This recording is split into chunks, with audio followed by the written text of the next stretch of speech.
Andrew's Doers! Welcome to Encyclopedia Brown and the Case of the Mystery Visitor. Part 2. Ready to hear some more? You're in luck. Now there are some people in the United States who never heard of Idaville, but they were not policemen. Every policeman from California knew about Idaville. Anyone who broke the law who there was caught, not a crook escaped. How could that be? What was the secret? No one ever guessed. Idaville looked like many other seaside towns its size. It had lovely beaches, pre-movie theaters, and 4 banks. It had churches, a synagogue, and 2 delicious scenes.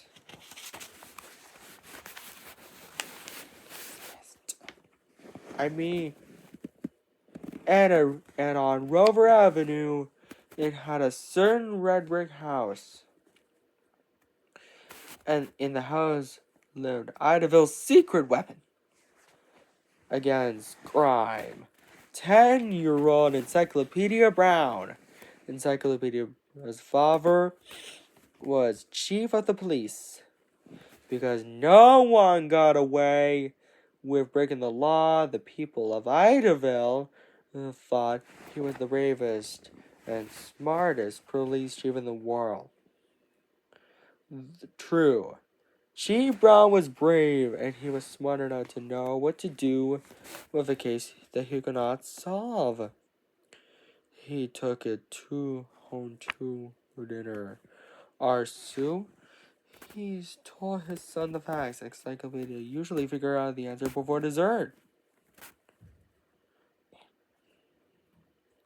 Chief Brown hated keeping the help he got from his only child a secret. He wanted Encyclopedia Seekers hung up in the Crime Fighters Hall of Fame. But what good would it do to Mr. Josh? Who would take him seriously? Who would believe the mastermind behind Idaville's spot expedition was a 5th grader? So Chief Brown said nothing. Encyclopedia never mentioned the help he gave his father. He didn't want to seem different from other boys. There was nothing he could do about his nickname, however. Only his parents and teachers called him by his real name, Leroy. Everyone else called him Encyclopedia. An encyclopedia is a book or a set of books filled with facts from A to Z, and so it was Encyclopedia's head. He had read so many books that his spouse swore his ears were turning into bookends.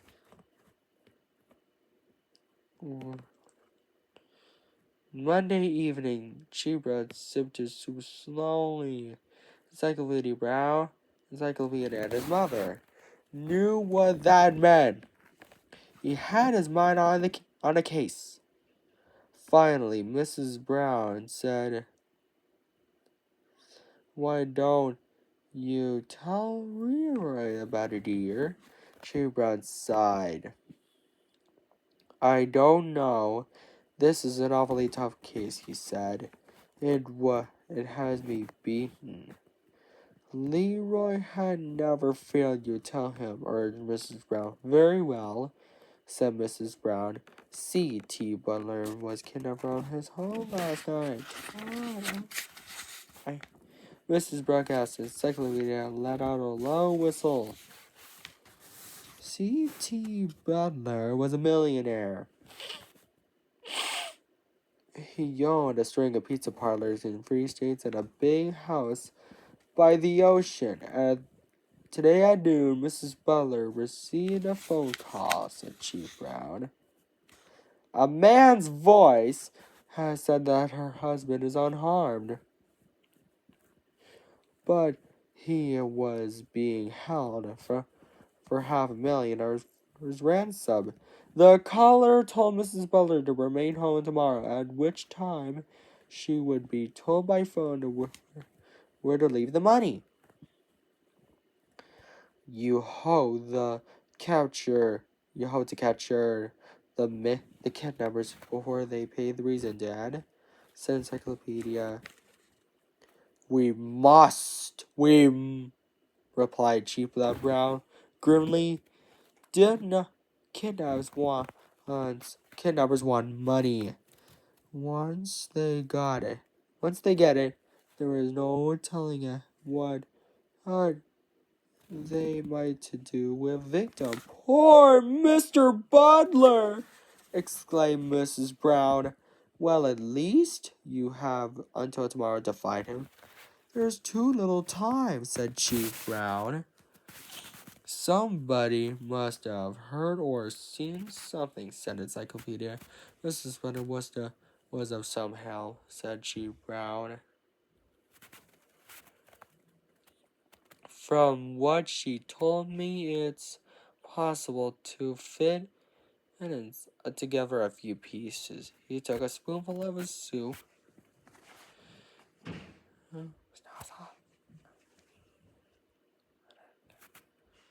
Then he related all that the police had been able to learn about the kidnapping.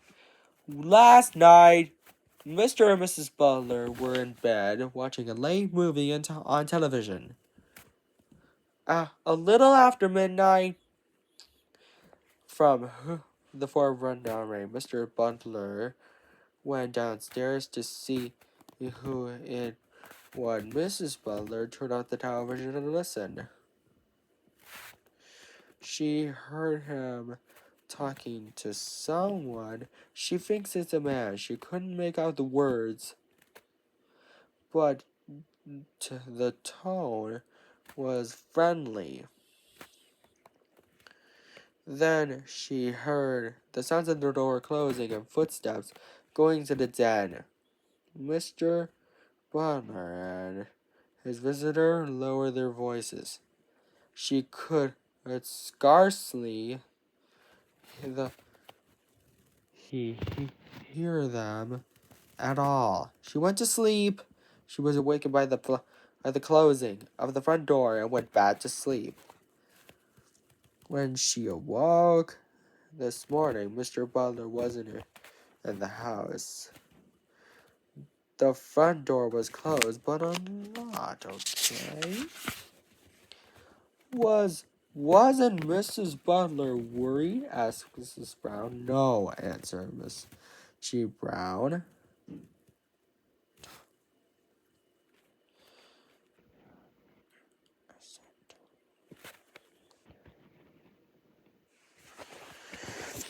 She thought her husband had dressed quietly so he wouldn't wake her and had gone to the office. He sometimes forgets to lock the front door behind him. She didn't report him until she got the phone call from the kidnapper. Wasn't she worried what he didn't return to bed after the visitor left? Said Mrs. Brown.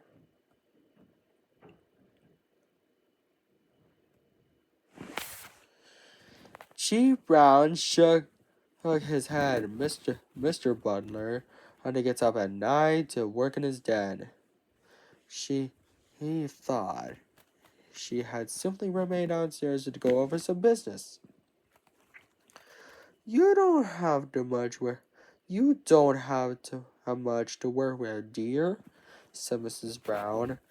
We know that whoever came new to the door was a stranger.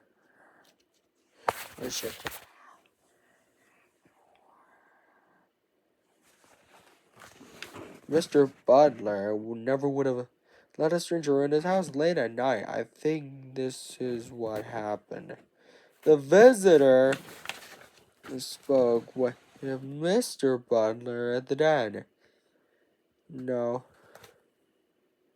Then he opened the window and made Mr. Butler climb into the backyard where other men were waiting.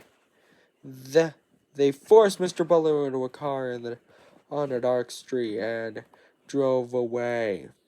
The visitor left by the front door. Wasn't that dangerous? Said Mrs. Brown. Someone might have seen him under the night light. He was probably afraid that he'd been seen entering the house, so he had to be seen leaving. He was prepared to say that Mr. Butler was still in the house when he left. But no one saw him even after enter or leave. And then you really have no clues, said Mrs. Brown glumly. Only a calendar, replied Chief Brown. He got up from the table and returned with his briefcase. He took out a calendar. On it was handwritten in the pencil, 7A91011. I hope you enjoyed this story, everyone. May this could be a daily tradition. Take care. Bye.